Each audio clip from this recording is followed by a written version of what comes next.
Well, welcome to class, everyone. My name is Tyler McCormick, and I'll be sharing principle of thought tonight.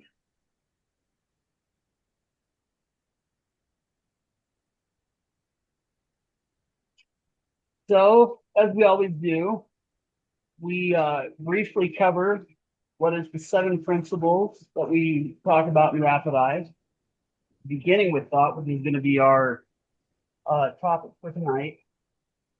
Everything begins with thought. Every creation, everything that's made, everything that you see around us, that paying mind to how it's put together, furniture, construction, anything, all had a point of conception, a point where there was deliberation about how is this going to be designed, what's this going to look like in the end. So thought is the beginning of all creation. And next we have perception. And perception, the easiest way I think that people remember this is beliefs. A combination of thought being momentized, being put into momentum with with the energy that then creates those beliefs, and then onward from that point, we have choice and accountability. And every time that we have a moment that we pause and we think about our thoughts, thinking about our perception, we also recognize that we have a choice in where we want these to develop, how we want them to develop. We have a choice. We're also accountable for those choices and being able to own what we think, to own what we perceive. And next we have cause and effect. As a principle, I always like to think of cause and effect as Newtonian physics or just basic Newtonian physics, where you have for every action there's an equal opposite reaction. And that is true when we know that we're beings of consequence, that what we think, what we believe, and our choices accordingly lead to an outcome. And that is cause and effect. Next principle is abundance and gratitude. And gratitude and abundance go hand in hand when we celebrate. And I always remember that celebration is a real important part of gratitude, because whenever we feel thankful for something, we are celebrating. We're letting the universe know, reminding our bodies that we are pleased about something, that we're happy about something. And we rejoice. And when we rejoice, we feel grateful. And I can think of many times where I've heard somebody say, "Oh, thank heavens." When they feel relief, it's almost like it's the first thing that comes out of their mouth. That's gratitude. And with that gratitude comes back to us. We're communicating to the universe what we want, coming back to us, multiplied in what we wish to experience. The next principle is health and healing. This is an ongoing thing we both have an opportunity to participate in and understand, and also pass along knowledge to others to help discover the things that kind of put Humpty Dumpty back together. So when our bodies are signaling to us that there's something either out of balance or causing pain, which we'll talk about here in a second, we have the principle of health and healing to remind us that we do have a choice, and we don't have to stay stuck in things that we know can be affected by the way we think, by how we act in our habits, and how we treat our body, and understanding that we have more than one body. We have a body, we have a spirit, And there's layers to that. And health and healing encompasses all of it. Next, we have harmony and rhythm. Harmony and rhythm is a principle. Like to think of harmony and rhythm as the chaperone principle, where harmony and rhythm is expressly for the purpose of getting all these other principles in balance in our lives.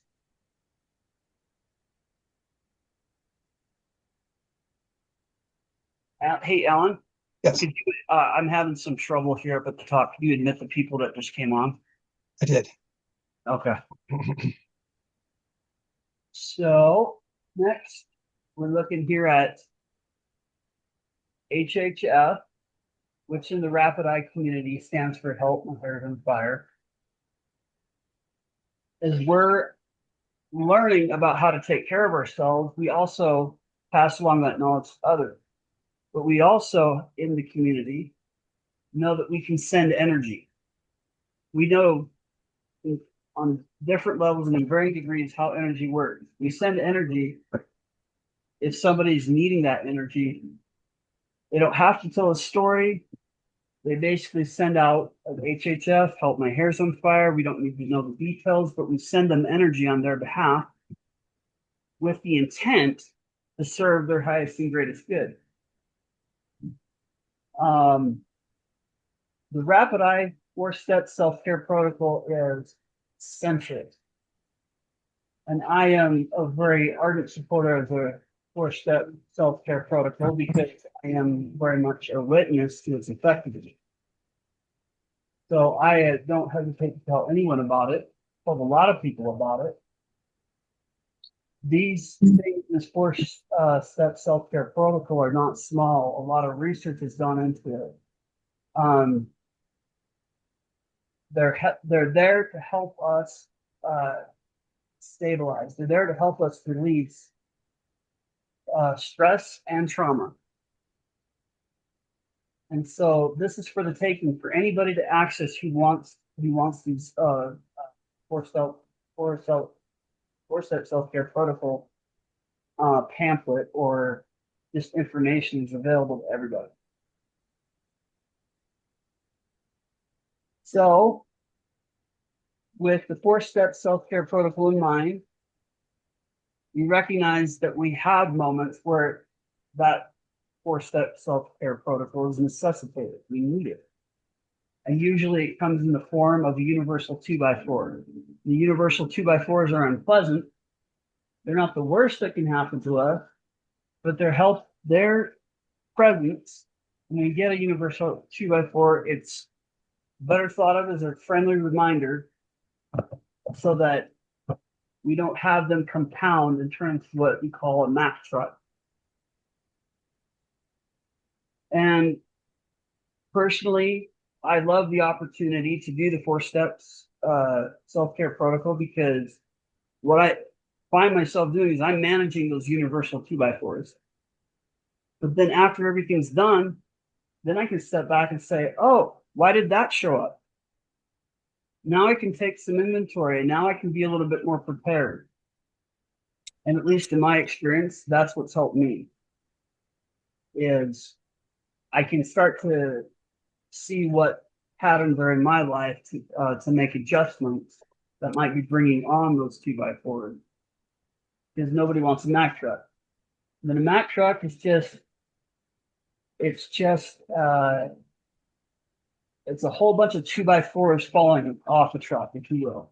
It's all those things that we may have ignored, all the cues, all the tapping on the shoulder, if you will. And if we don't take those cues, we'll get that Mack truck, and that is nothing that anybody wants, but even a Mack truck is a manifestation. Even a Mack truck can teach us something, not that we want it that way. So we know that those are a reality.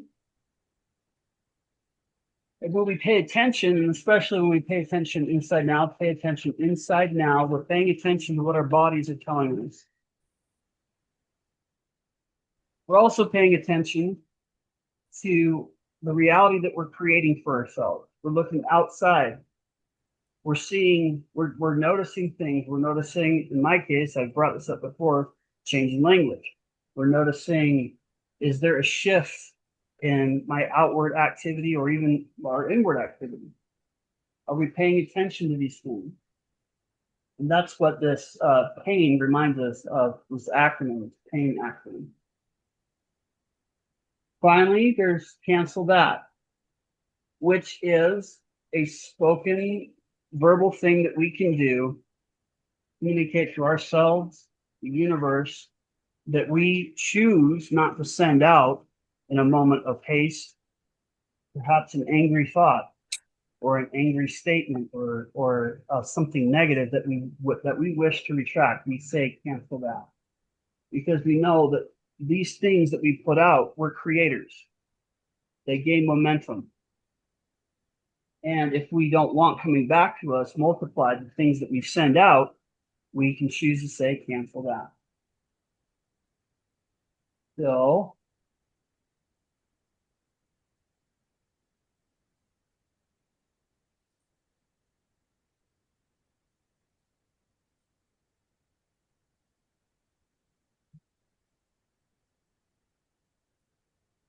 does everybody see the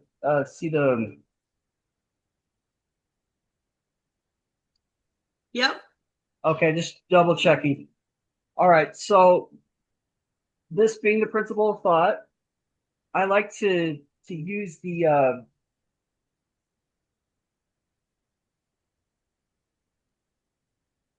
I like to use something different. As we think, so we are. Um, I like to think of it as we think, so we can be. Anybody have any thoughts on that? Is it like faith it till you make it? A little bit.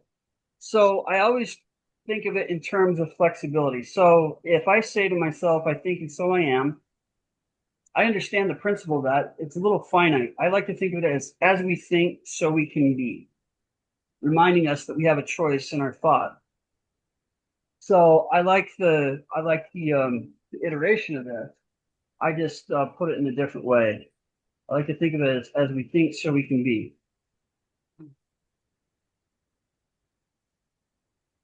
So all thought is creative. We are creating our world at this very instant. It is precisely as we think it is, and the moment we take responsibility for our world will be the moment we take control of our world.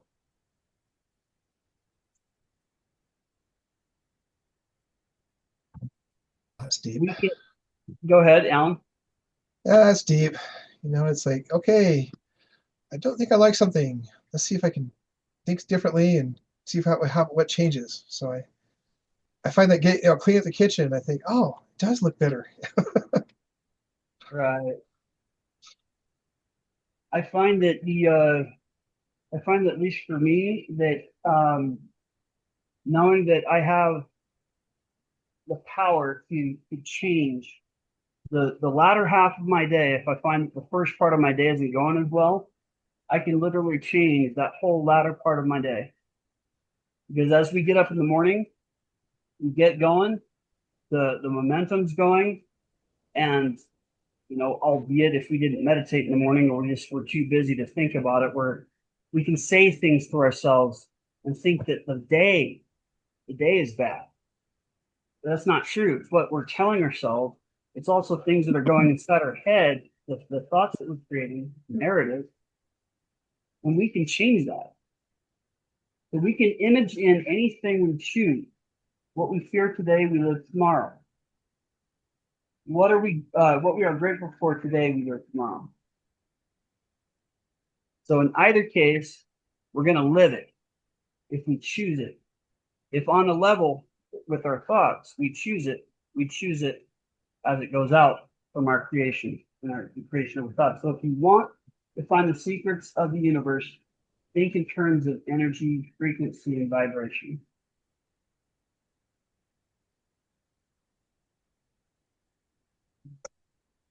So energy vibrates at varying levels of intensity and frequency.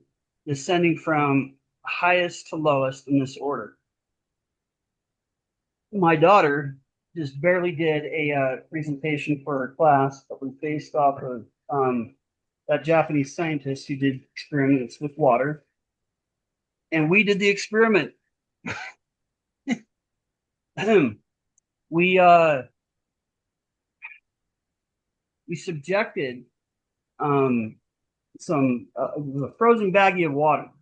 You know, we had earbuds go in there, you know, trailing from the outside of the freezer, and we played rock music or just, you know, thrash metal. I should put it that way, thrash metal. This really distorted, you know, noisy, almost incoherent. Can't really call it musical, right? So we subjected the water to that. We subjected the water to some other music that was, you know, reputably more elevating, right? And the difference, you could see the difference, even on a large level where with the naked eye, there was a difference that you could see. That's what actually impressed me, because I don't have a microscope kicking around, but looking at the difference between the two, I'm just like, hey, I kind of wish there'd be more examples talked about what it looks like just looking at it with the naked eye like that. But anyway, it reminded me of what we're talking about right now. Anybody find that fascinating? I do. Yes. So, Can I make a comment here? yeah, go for it. The other day, I saw a kid walking around. He was working on our property or whatever, and he had this energy drink, and it was called Liquid Death. Okay. Oh, And I go, hey, I wouldn't drink anything that said that on the outside of it. He just looked at me like I was weird, but you know what I mean? Liquid Death? Really? right. Yeah, those energy drinks can have some funky names. Red Bull is obviously one that people see, but you know, Well, that's better than Liquid Death. yeah, it's better than Liquid Death. I mean, maybe he's not thinking about it. It's like what that's saying. Oh, seeing people do these pranks where they pretend to drink things that you shouldn't drink, and it's a little unnerving. But anyway, Yeah. so spiritually, vibrations are the highest, and all things are perfect, whether we remember or perceive it thus or not. I really like that one because I get the most. It's it's the finest way to receive information.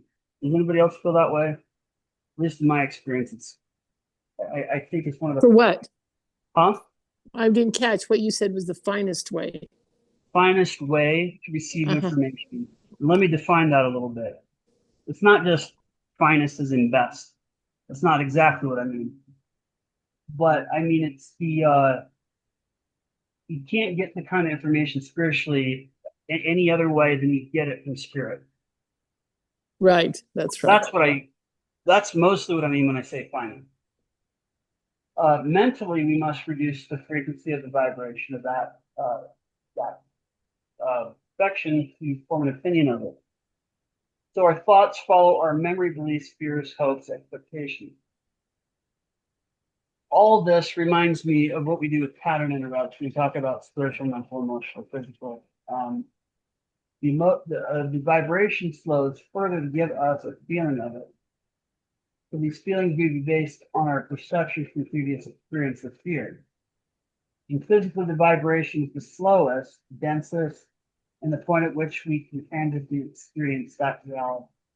Touch it, taste it, see it, know it in the body. So, at least in my experience, I'm feeling. I don't know if in the past I've paid much attention to the mental level. I've paid more. I think in the past I've paid more attention to spiritual, emotional, and physical. But that's just me. But why we use pattern interrupts and why we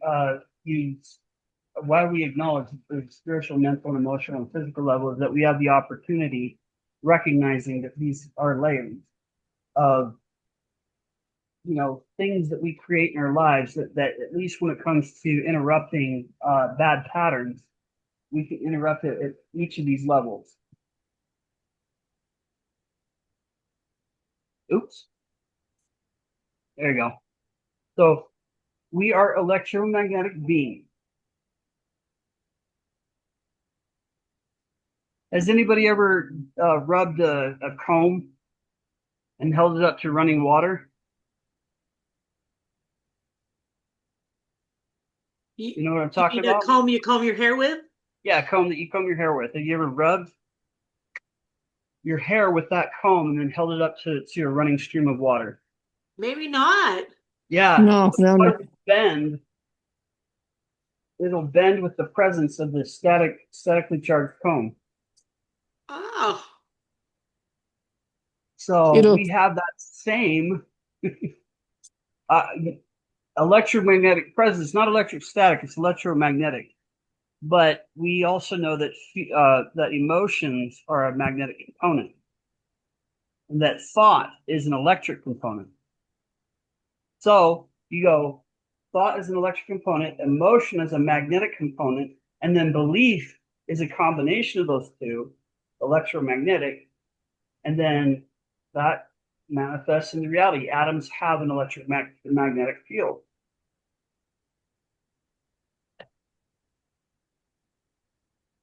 So the Earth's magnetic resonances vibrate at the same frequency as our heart rhythms and brain waves. That's impressive.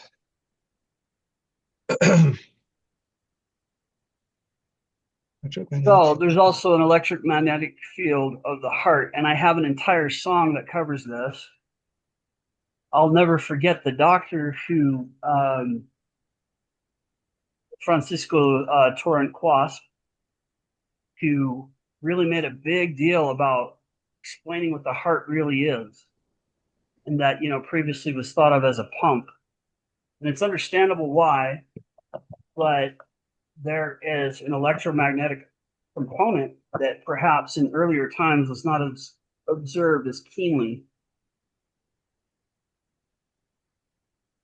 So whatever you really, really want, it will come to you very quickly.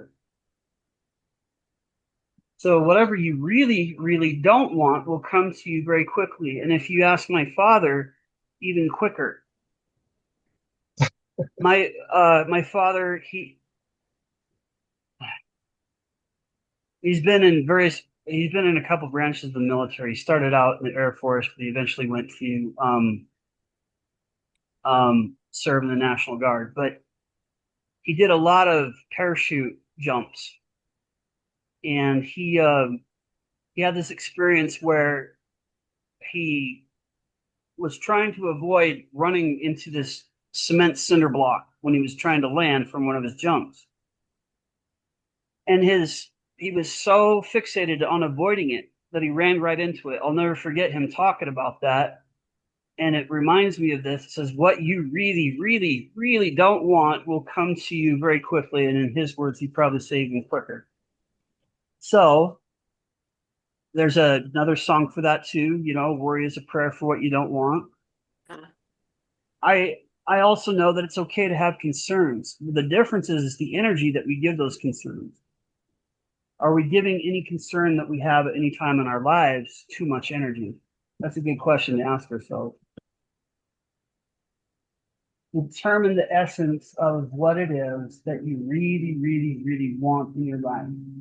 What are the essential ingredients of that desire?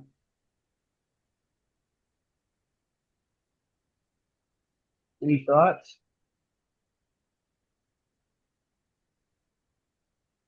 well, I know the word desire has a lot of positive and negative for people. But if you break it down in Old Latin, desire, D means of, sire means father. So Ah, of the father, when you really desire something and it is of the father, meaning it has a good intention, I think it okay. has more power.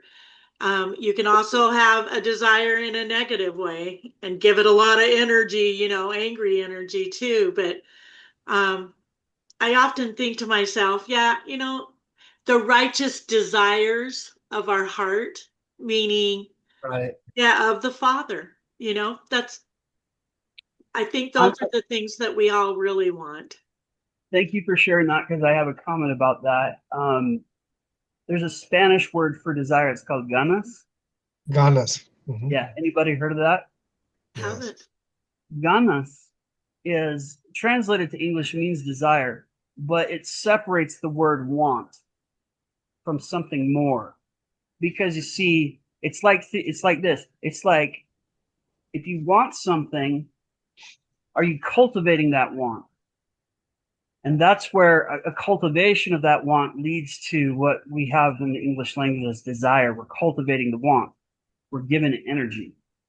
And in Spanish, it's the same way. It separates the word want from making it something more. So if we're cultivating the ganas or, the desire, or it's more than just something that we want, we're giving it energy. That's what distinguishes those two.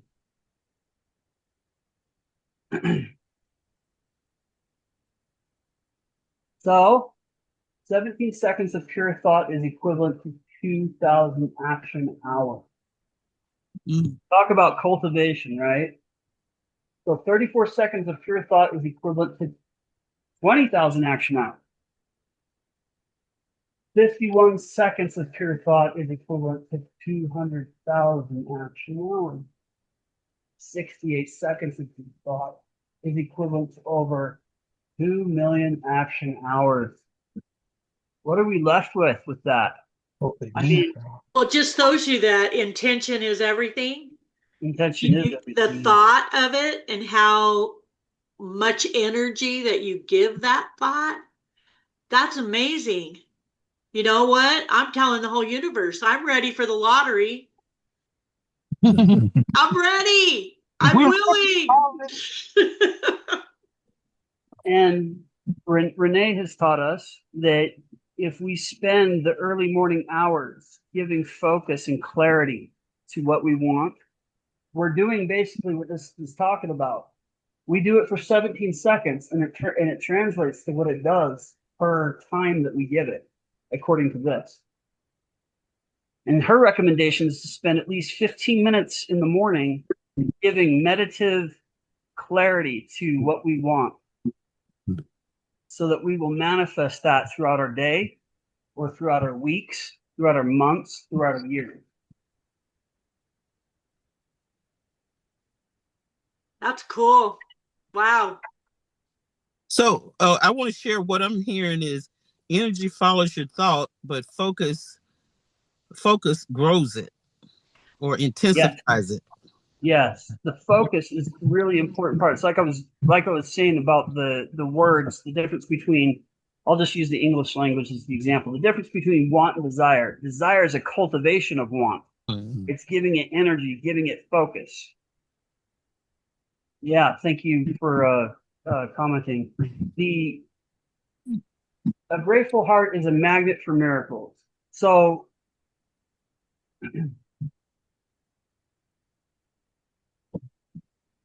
when I think that the greatest discovery of our generation is that human beings can alter their lives by altering their attitudes of mind. As you think, so you shall be. So this comes closer to what I was like, adjusting that quote to be at the start of the slideshow. So as you think, so shall you be. What I said is as you think, so shall you can be. Because we can keep in mind that we still have a choice. So when we're kids, we do this so much better, I think, than as adults. When you see kids play acting, what do they do? What are they doing? We don't see them waiting around for their reality to materialize. If they think they're a fireman, they're going to run around like a fireman. If they think they're a princess, they're going to run out, on and on. They act out what they want to be. And I think it's a good idea sometimes to remember what it was like to be a kid, or if we have kids or grandchildren, observe them, watch them, because they're on a path where they're being, and then they're doing, and then they're having. Whereas when we come to be adults, we have more of a tendency to follow the reverse pathway, where we feel like we have to have before we can do, before we can be. It's an observation I like to throw out there once in a while. So, have you ever found yourself on a runaway train of thought? Yes, when it won't stop. That's what stop it, stop it, stop it's for. Yeah.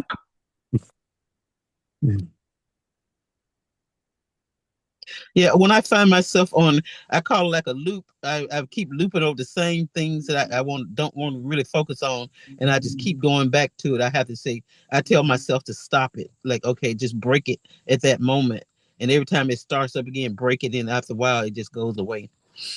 So, Yeah, and that tapping is supposed to help cut the energy mhm. and interrupt that loop. Thank you for sharing that. So you cannot stop doing anything, so you must start doing something else. So when I think of what this says, we're just being. We just who we are. And so the idea that we're stopping doing anything isn't really as accurate to say as we're diverting. So you must start doing something else. Because obviously we're living and breathing, we're doing something, we're just being. It's about diverting to do something else. So ask yourself, is that what I really, really, really want? And the answer is no. And this is where I am comes in. Why is I am so important?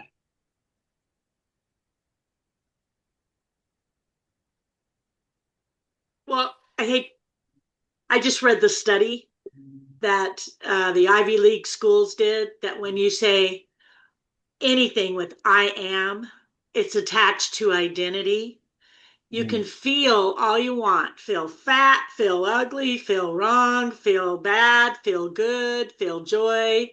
That's great. But when you say I am instead of I feel, then your body and your mind takes it in as identity.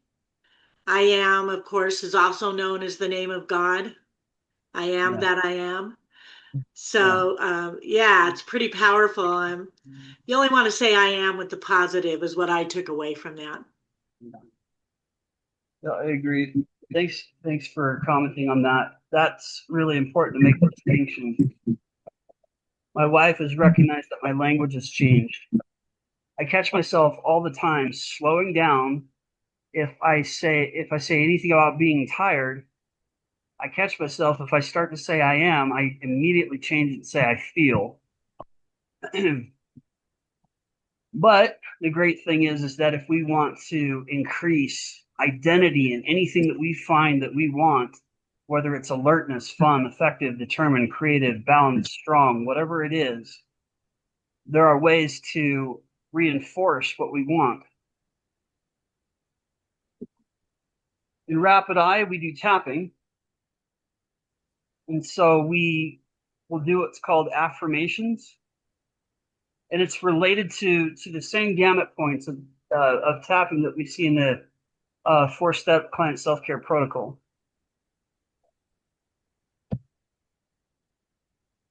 What, why, how, affirmations.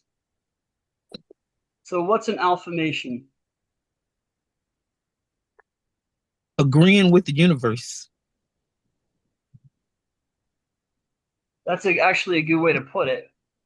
Because when we say either of these, like what, for example, why, how, we're speaking to different, well, we know that our being has layers to it. We got the physical, emotional, mental, and spiritual. Saying what, that communicates to that spirit level. And what would why communicate to? The mind. Mind. How about how? I think it's the spiritual level, isn't it? Or is it emotional? I can't remember. I think it was emotional. Is it emotional? Spiritual. The thing though is that we know that just like Cheryl was saying, this is it's what gets everything to stand at attention. When we use the word what, it's an affirmation. It has a lot of meaning. And we're saying what. When we ask how, that's more emotional than the why is also on a different level. So language plays a role in what we create. So about choosing, this is a process designed to occupy and exercise your mind instead of worrying. So the process should take you some time and not be rushed or written down. The point is to memorize and hone your list. So that you'll see people with fridge magnets. They'll put up things that include certain words that coincide with the affirmation. They'll say like, they'll use I ams in the morning. Say, I am this, I am this. They give focus and clarity to those thoughts.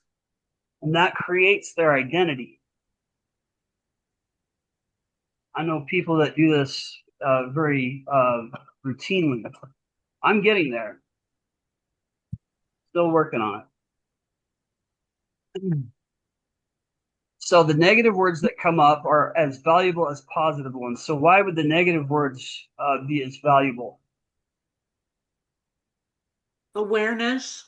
If you know Awareness. you're doing stinking thinking, you can make a new choice. Right. And sometimes I can catch it before it even forms into a word. I can feel the energy of it, and I'm catching myself. I'm holding my tongue, and I'm being aware, and I'm directing my thoughts so that my thoughts aren't directing me. So explore those words for veracity and love them to death. So remember that the first step is to the healing self-defeating beliefs is to honor them. So, for example, we know that there are certain things that we say aren't good, but it all kind of accompanies with the energy that came with it. And energy is just energy until, and we talk about this in perception, energy is just energy until a perception is placed on it. Until you give it life, it's only energy. And so for that reason, we honor the existence of energy. We don't have to put ourselves down if, like, for example, we catch ourselves saying something that we know is not good. So we recognize it for what it is, and often we'll choose to release that. So you can only heal what you are conscious of. It's about being very deliberate about what we think about and not just idly thinking.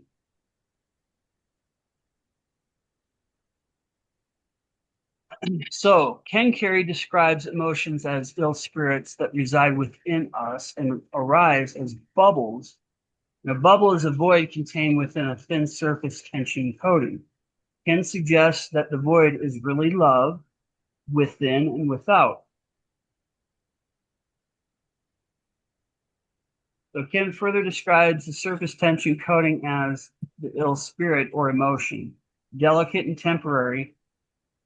Yet as these bubbles arise, we have three options: deny the emotion, stuff it back down, and strengthen it for the next time it arises. 2, you can express the emotion in all its ferocity, tell that terrible person how you really feel about it, and strengthen the emotion for the next time it arises.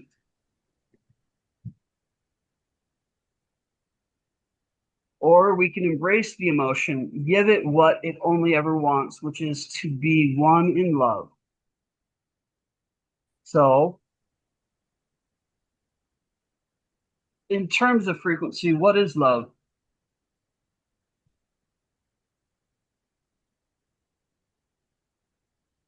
The highest vibration there is, and love is the verb of light. Well said. Thank you. That's what it is. It's the highest vibration, and the emotion will be healed, return to the only reality, which is, of course, all prevailing love. So it's kind of being characterized almost like it's an illusion to be anything outside of that. But what we can do is we can slow our thoughts down and recognize that everything has a containing. So in this example, he's just using the example of a bubble. So choosing and memorizing the words is an important mental calisthenic designed to change the direction of your train of thought. Think of the dictionary as wondrous store of words describing your soul's desires and purposes. I used to think of counting blessings, for example, as just almost as a waste of time. I didn't see like there was a whole lot of value in it. I just thought it was just to make somebody else feel better. When we memorize, when we think of it like as a dictionary, there are things that we don't just want to release, but there are things that we want to hang on to. Thoughts, things that serve us, especially in a time of need. Are there any thoughts that have really helped any of you come back to a sense of how you want to be feeling in a moment that you need?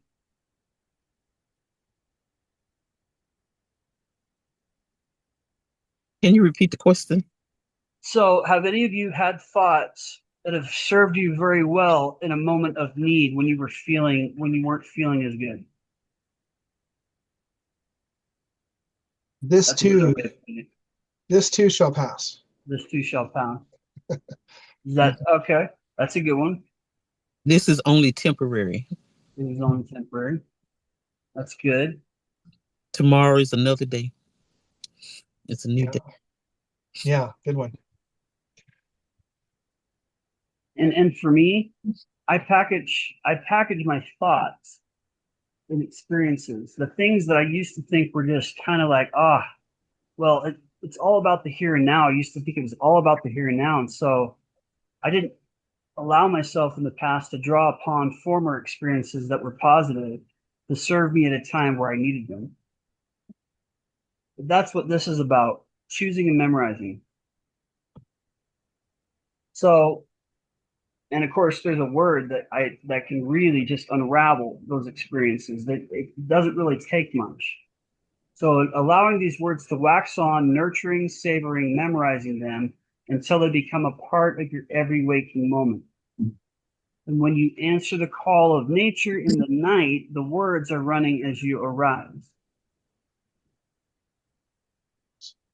I like to share one. One of the things I used to say is like, it may sound kind of negative, but it's like when I'm in my wrong mind, I make up my mind what I'm gonna do. When I'm in my right mind, I already have a thing to do. When I know I'm not thinking straight, to already know what to do. Because so when I'm in my right mind, I choose what I'm gonna do when I'm in my wrong mind. Does that make sense? I don't know if that makes sense. No, that does make sense. So It I does. choose when I'm thinking clearly what I'm gonna do when I'm not thinking clearly. Yeah. And that's great. Thank you for sharing that, because are our minds still running when we sleep? Yes. I mean, our yes, they are. And even though the wavelength, the brain wavelength is different, our minds don't cease to run. So I like what this says. And thank you, Cheryl, for sharing that, because it's I totally get it.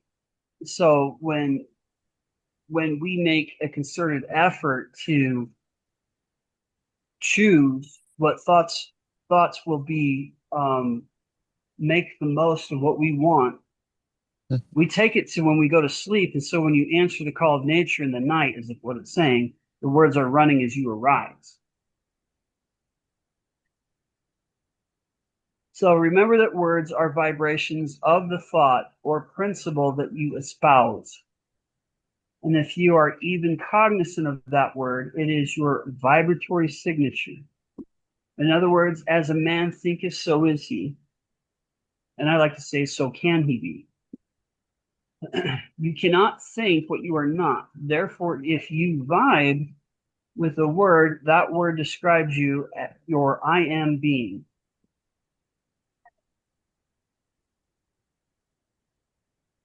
And life is waiting to embrace you with all encompassing love. Meet it halfway and be the love. For me, I do notice like if I say certain things, I try not to even say negative things, but if I do say something negative, I'm very much aware of how that feels in my body. And so I don't know if other people notice this too, like when they say certain things, you feel a certain way, and then you rephrase it, your energy feels a totally different way. Mm-hmm.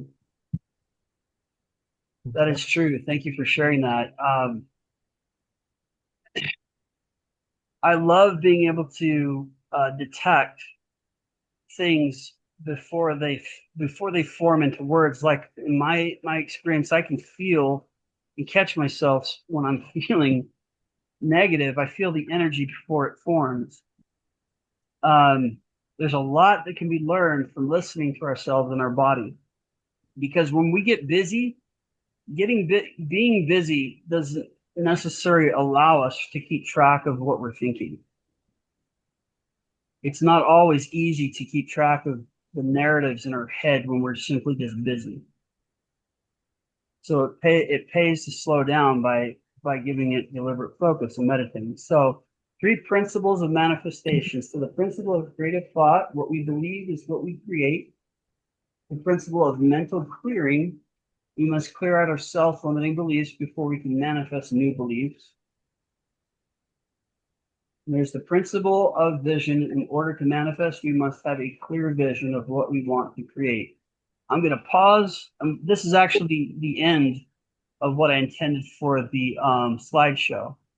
I'm going to X out of this. I'm going to talk about the song video that's up and coming.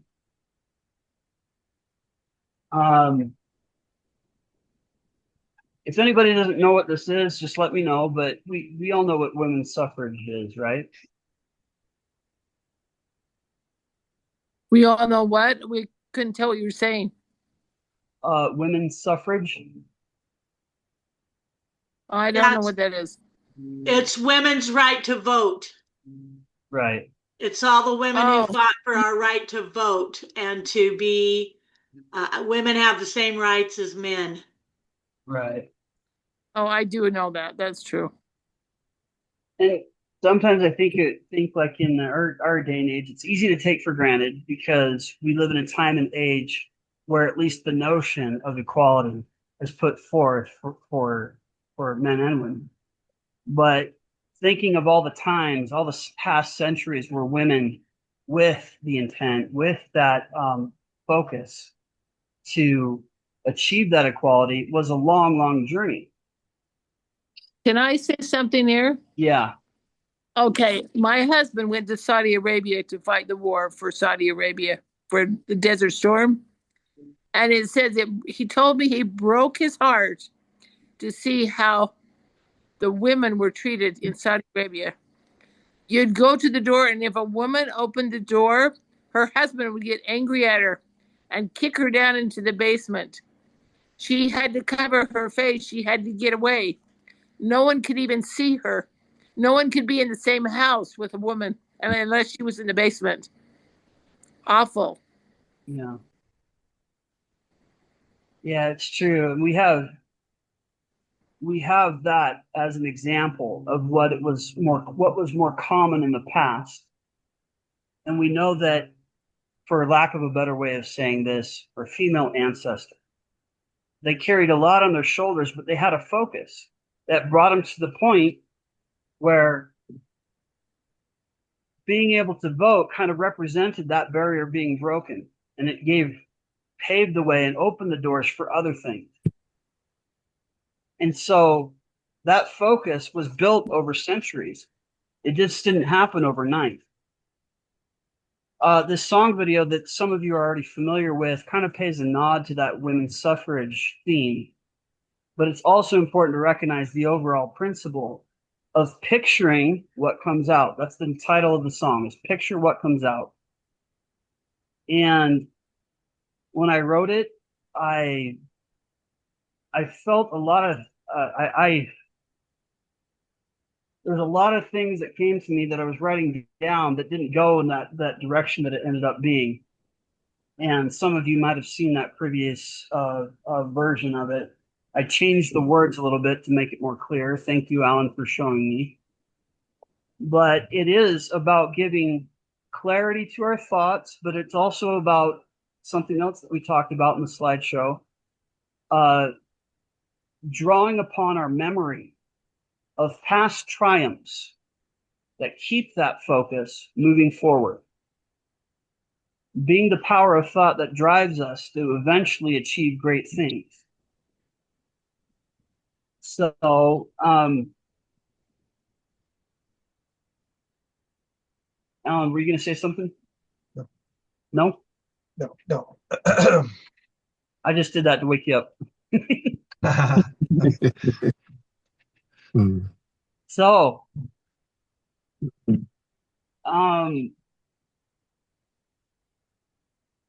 any thoughts about this? Maybe I'll just bring this up here again. That glass right here.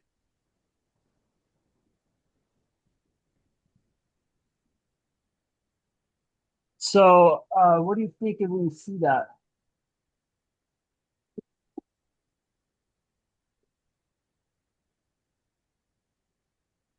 It's like she's holding a orb or a crystal ball. Right. I like So, she's holding the world. She's holding. yes, thank you. Yeah. You know, kind of like people say. I thank you for saying that. It's kind of like people say the world is your oyster, right? So when you watch this video, keep in mind the things that were brought up in the slideshow so that we draw upon thought to create. We picture what comes out. We also draw upon our memory, remembering past triumphs. And in this case, like I said, it pays a nod to women's suffrage and theme, remembering what our female ancestors had to go through to eventually achieve what we have today, and their ability to do things that they hadn't done in the past. I'm going to try not to get this.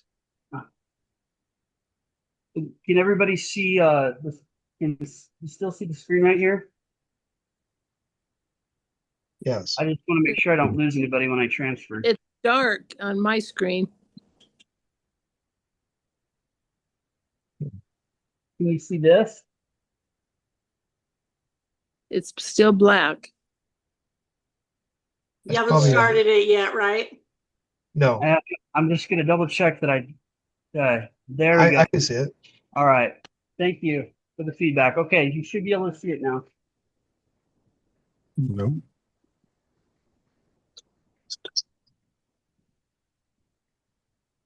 Can you see this?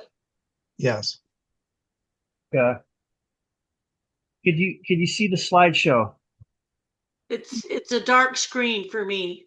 It's dark for me too. 3. Sure, what is going on? So, Alan, I've got screen 2. It says I've clicked on share sound, optimized for video sharing, and I click share. So I see a dark screen. I don't see so Okay. go ahead and try starting it and see if it. Yeah, I know I see it coming up. Yes. There it is. Future picture what comes out. Okay, there we go. There we go.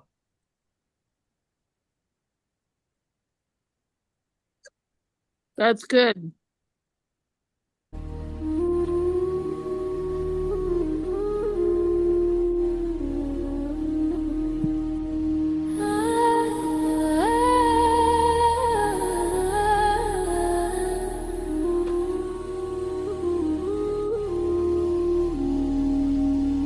Seeking results as I find my many efforts spent, risking never to lay eyes upon the product of intent.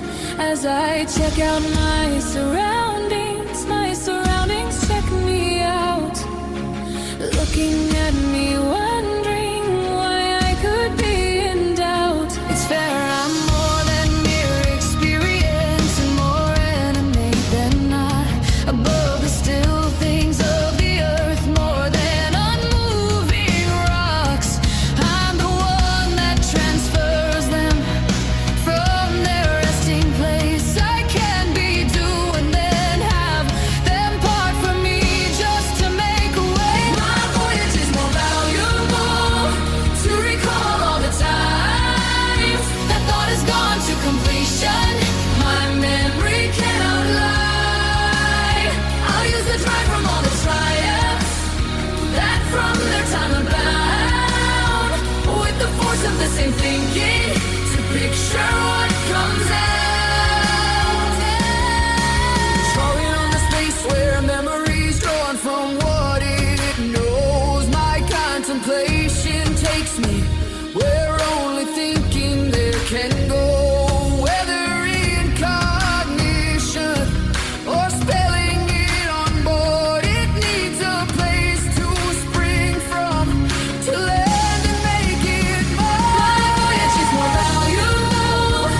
take my pick where to begin. A masterpiece is beautiful.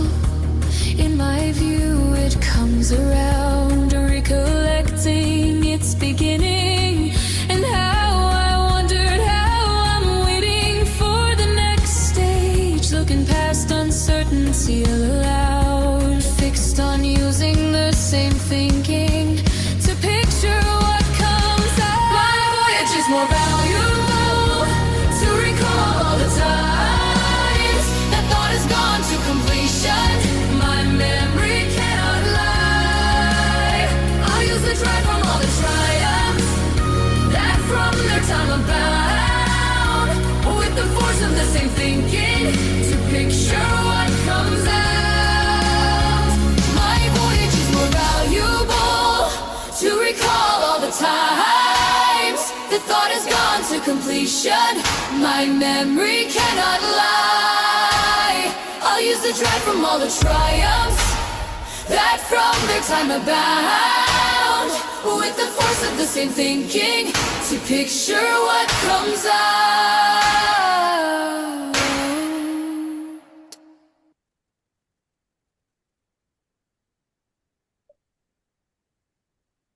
Powerful. Yeah. That was Very great. good. Wonderful. So, giving focus and clarity to thought can accomplish a lot of things. Yeah, definitely.